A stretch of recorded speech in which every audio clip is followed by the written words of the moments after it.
Kembali lagi bersama dengan Tirta Peng Peng Peng. Saat ini banyak orang dan netizen berkata kepada saya dan bertanya, "Dok, saya isoman. Total sehari saya menangani konsulan pasien itu lewat WA, telepon, chat, SMS, bahkan ada yang meminta dikunjungi sehari 10-30 pasien.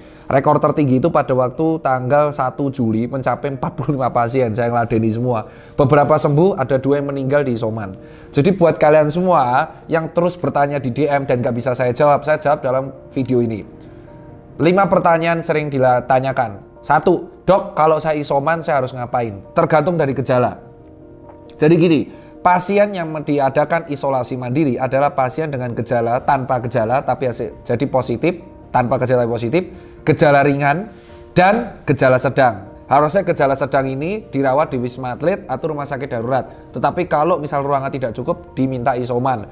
Untuk kalian semua, pasien isoman yang tidak bergejala, cukup isoman 10 hari. Cukup isoman 10 hari. Tidak perlu minum obat apapun karena tidak bergejala. Yang kalian harus lakukan adalah makan makanan yang mengandung protein yang cukup karena zat pembangun tubuh sehingga mengganti sel tubuh yang rusak. Ya. Kedua adalah makan makanan yang mengandung vitamin C dan vitamin D.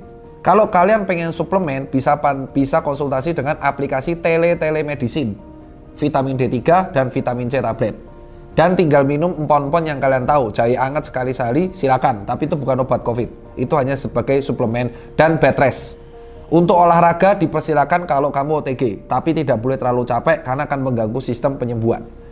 Nah, Dok, kalau sehari ke-10 saya perlu cek swab atau tidak? Tidak diharuskan. Seseorang yang sudah bebas gejala selama 10 hari, ingat, bebas gejala selama 10 hari, apapun hasil PCR-nya itu tidak pengaruh. Karena dengan catatan dia bebas gejala 10 hari setelah dia isoman, berarti kemampuan virus tersebut sudah inaktif, dorman. Itu yang pertama. OTG masih bisa menularkan. Kedua, orang yang gejalanya ringan. Dan ini sering banget ditanya. Biasanya ketahuannya ketika dia mau kerja di kantor, di swab di kantor, rutin di pabrik, ketahuan COVID. Jika kamu gejala ringan, apakah gejala ringan itu? 1, demam, lebih dari 2 hari.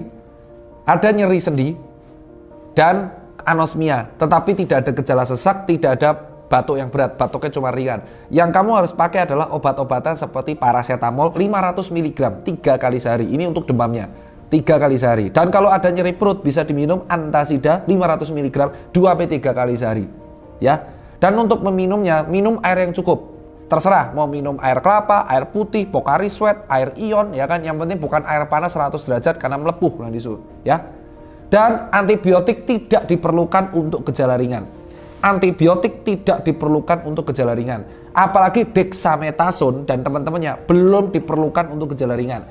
Antibiotik dan dexamethasone itu digunakan untuk gejala sedang menuju berat dan harus menggunakan resep dokter. Kalau kamu ada batuk-batuk, bisa dibeli obat batuk hitam yang tidak mengeluarkan dahak. Minum 2 kali sehari atau bisa minum Ambroxol, itu obat-obat yang ada di puskesmas dan murah. Untuk vitamin bisa C atau D3 konsultasi dengan telemedicine, aplikasinya ada. Makanan yang dimakan sama, yaitu makan makanan yang mengandung protein yang tinggi, ya kan? Atau anget-angetan, minum air yang cukup dan bed rest. Untuk ringan dilarang, diminta tidak melakukan kegiatan yang berat. Bed rest. Nah, ini isolasinya 10-14 hari, ya. Dan kamu tetap bebas gejala dihitung dari kamu tidak bergejala. Ya, setelah kamu isoman 14 hari, yang gejala ringan wajib PCR. Kalau masih negatif, tunggu bebas gejalanya 10 hari. Misalkan kamu gejalanya 7 hari sudah bebas gejala, tapi hari ke-7 hari ke-14 masih positif. Berarti kamu tinggal nunggu 3 hari lagi bebas gejala. Ya. Jadi seperti itu. Dan untuk isoman seperti ini bisa di rumah atau di hotel atau di kos. Dan kalau sudah sembuh, dicuci, ruangan-ruangannya tinggal disemprot atau dibersihkan pakai disinfektan yang ada rumahan. Ingat, disinfektan bisa buat indoor. Jika kamu gejala sedang, untuk teman-teman yang gejala sedang, ini harus memerlukan konsultasi dengan dokter. Seharusnya orang dengan gejala sedang itu harus dipantau saturasinya. Karena gejala sedang biasanya batuknya memberat. Batuknya memberat, kayak berat banget. Walaupun saturasi masih 95-98, masih ada kemungkinan dia terkena happy hypoxia. Jadi dia tetap tidak sesak napas, tapi saturasinya turun terus. Karena terjadi kekurangan penyerapan oksigen pada pembuluh darah. Untuk gejala sedang, kamu harus ke IGD atau ke Wisma Atlet terlebih dahulu. Jika ada ruangan, kamu kalau bisa ke rumah sakit. Dan untuk gejala sedang, diwajibkan ronsen atau foto X-ray dan cek darah lengkap selain swab. Jadi dilihat aktivitas parunya seperti apa dan darahnya seperti apa. Jika gejala sedang, paru-parunya masih bagus, belum ada bercak keputihan di bagian paru-parunya, dan cek darahnya masih stabil, masih bisa isoman di rumah dengan resep-resep yang diberikan oleh dokter. Biasanya untuk gejala sedang ini ada pengurang-pengurang gejala dan itu bahannya kortikosteroid. Tapi saya nggak bisa bilang, kalian nanti beli sendiri, nggak boleh. Bahaya nanti. Tahu kalau kortikosteroid mau minum kebanyakan, moon face. Mukanya jadi bulat, wajah jadi putih, imunnya jadi rendah. Moon face. Mau kau dan bisa gagal ginjal? Mau kau minum Dexarose tiap hari? Bulat-bulat ginu-ginu, bro. Ya, bahaya itu. Dan buat kalian semua, kalau isoman-isoman sedang ini di rumah, ya, kalau misalkan kalian pantau terus tiap hari, nah isoman sedang ini harus dipantau. Kalau misalkan saturasinya di bawah 90 atau sudah gejalanya 8 hari demam dan malah tambah parah, malah kelingan, langsung dibawa ke IGD untuk diisolasi untuk mendapatkan obat-obat antiviral. Obat-obat antiviral ini adalah obat-obat yang mengurangi aktivitas virus dan tidak memperburuk gejala, jadi tidak membunuh COVID. Kalau di Amerika Serikat, di India, dan Singapura, gejala sedang tidak memerlukan obat apapun. Hanya obat penurun gejala, penurun panas, dan obat untuk mengurangi sesak nafasnya. Tapi tetap harus diberikan oksigen. Nah, terapi sedang ini sampai berat itu memerlukan oksigen. Kalau yang sedang ini memerlukannya nasal kanul. Tapi kalau misalkan dia sudah sedang menuju berat, pakainya NRM. Mampus apa tuh NRM? Google sendiri. Ya, kalau misalkan sudah tidak sadar, pakainya nanti intubasi atau pakai caps, sikap. Paham itu semua? Ya, itu sedang. Jadi jangan pernah mengobati diri sendiri dengan antibiotik. Kenapa? Ada 3 efek kalau kamu meminum obat dengan resep sendiri. 1, berlebihan, dosisnya parah, bahaya. Dok, saya minum ini nggak apa-apa, nggak meninggal. Memang. Tapi kalau 10 tahun lagi gagal ginjal gimana? Selamat dari COVID, ginjalnya hancur. Ingat, pemberian obat itu harus tepat dosis, tepat sasaran, tepat waktu, tepat cara penggunaan. Resep pun harus ada pendidikannya. Yang pertama, bisa salah dosis. Nggak boleh. Untuk antiviral, antibiotik, dan kortikosteroid itu tidak boleh asal membeli. Apalagi obat yang labelnya merah. Kalau paracetamol labelnya hijau. Abrosol juga masih hijau, OPA juga masih hijau. Kalau biru, hijau masih bisa. Kalau merah, itu perlu resep. Karena bahaya. Termasuk Rinos. Itu pseudoephedrine. Efeknya jangka panjang bisa berdebar-debar jantungnya. Tapi efeknya karena antihistamin, dia bisa tidur. Impact kedua kalau kamu ngerasa sendiri, bakteri dan virusnya resisten.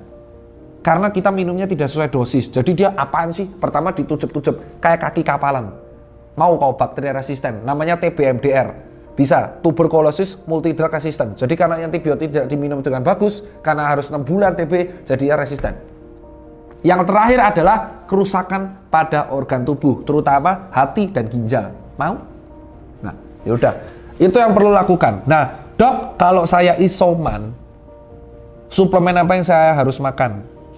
Dan makanan apa yang harus saya hindari? Jawab, makanan yang harus dihindari adalah makanan berminyak yang mengandung lemak berlebihan dan kolesterol. Gulanya juga dibatasin. Ya, kalau terutama orang yang punya diabetes.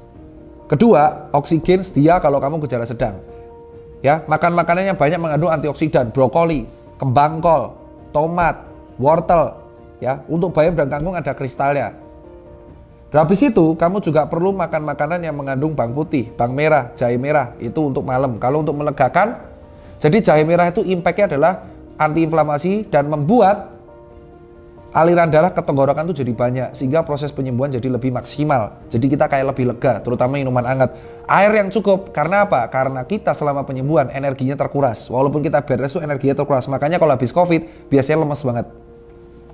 Dietnya protein, bukan makan sebaik mungkin, tapi protein. Karena protein itu zat pembangun tubuh yang mengganti sel-sel yang rusak. Itu adalah beberapa tips yang harus dilakukan saat isoman. Dan untuk DKI dan Jawa Barat, Ridwan Kamil dan Pak Anies dan juga Kemenkes, pemerintah pusat daerah bekerja sama memberikan kalian fasilitas gratis, PCR gratis, lalu konsulnya ke 11 telemedicine. Nanti saya kasih sini flyernya, Jonathan bisa dicari, ada di Instagram sudah saya update, itu gratis semua. Obatnya pun gratis. Diantarkan oleh si Cepat kalau nggak salah, lu saya iklan.